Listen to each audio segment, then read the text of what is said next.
Hi everyone, কেমন আছো সবাই? পুজোর হাতে গোনা কিন্তু আর 10টা দিন বাকি, তাই ভাবলাম মহালয়ার আগে এবার যদি আর শপিং না করি তাহলে হয়তো আমার জন্য কিছুই থাকবে না।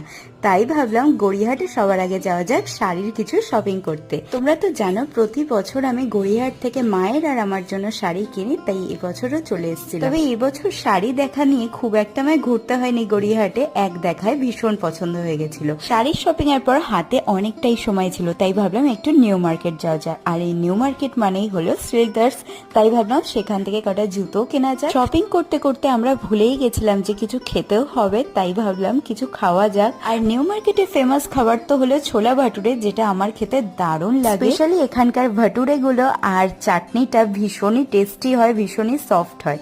তো কপালটা আমার এতটাই খারাপ ছিল যে আমি দুটোর বেশি আর পাইনি, কারণ খাবার শেষ হয়ে গেছিল। তো আজকের ব্লগটা ভালো লাগলে অবশ্যই লাইক এন্ড সাবস্ক্রাইব করে দিও। দেখা হবে নেক্সট ব্লগে। বাই।